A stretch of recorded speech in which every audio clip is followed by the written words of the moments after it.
సృష్టి fertility centre ఈ 2 రోజులుగా సృష్టి ఫెర్టిలిటీ సెంటర్ కి సంబంధించిన అంశం పెద్ద ఎత్తున చర్చనీయాంశంగా మారింది. కేవలం ఒక ఫెర్టిలిటీ సెంటరే కాదు, దాదాపుగా ఫెర్టిలిటీ సెంటర్ల యొక్క వ్యవహారమే పూర్తి బిజినెస్. మనుషుల యొక్క ఎమోషన్స్ తో ఆడుకోవడమే వీళ్ళ పెట్టుబడి. మనుషుల యొక్క ఎమోషన్స్ తో డబ్బులు సొత్తు చేసుకోవడమే వీళ్ళ ప్రధాన ఎజెండా.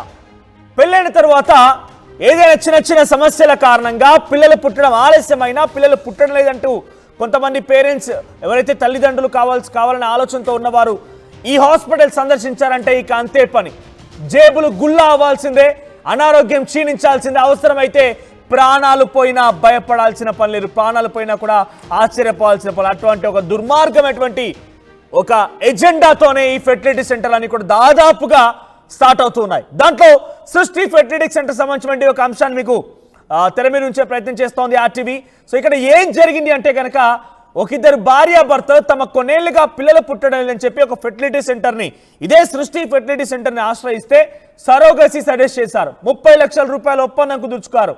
ఆ తర్వాత దఫాల వారీగా వీళ్ళ దగ్గర నుంచి గమెట్స్ అండ్ స్పర్మ్ తీసుకొని ఆ సరోగసీ విధానాన్ని ప్రారంభిస్తున్నామని చెప్పి అక్కడ సృష్టి ఫెర్టిలిటీ సెంటర్ డాక్టర్లు చెప్పుకొచ్చారు. దాంట్లో డాక్టర్ పేరు నమ్రత. తను చెప్పుకొచ్చినటువంటి విధానాన్ని పాటిస్తున్నారు ఇద్దరు దంపతులు. అయితే సరోగసీ కోసం డబ్బులు చెల్లించడం వరకు మాత్రం వాళ్ళు చూశారు. వాళ్ళకు ఇవ్వాల్సినటువంటి గ్యామెట్స్ని, వాళ్ళకు ఉన్నటువంటి స్పర్మ్ని ఇవ్వడం అంతవరకు మాత్రమే పనిగా ఉంచారు. కానీ ఆ బిడ్డ జన్మనిచ్చేంత వరకు అసలు ఆ అమ్మాయి ఎలా ఉంది, నిజంగానే సరోగసీలో మా పిల్లలే జన్మిస్తున్నారా ఏంటనేది గమనించలేకపోయారు. ఆ తర్వాత పిల్లవాడు పుట్టాడని చెప్పి ఆ ఫెర్టిలిటీ సెంటర్ నుంచి ఆ దంపతులు ఎవరైతే ఉంటారో వారికి ఆ పిల్లవాడిని అప్పగించారు. ఆ తర్వాత పిల్లవాడికి డిఎన్ఏ టెస్ట్ చేయమన్నా కూడా నిరాకరించారట. అంటే ఎగ్జాక్ట్గా మాకు పుట్టింది మా పిల్లవాడా కాదా డిఎన్ఏ టెస్ట్ చేయమని అంటే నిరాకరించారట. తర్వాత వాళ్ళు బేసిక్గా రాజస్థాన్కి సంబంధించిన వాళ్ళు, కొంత మెచ్యూర్డ్ అండ్ వెల్ ఎనఫ్ ఫైనాన్షియల్గా కూడా ఉన్నవాళ్ళు.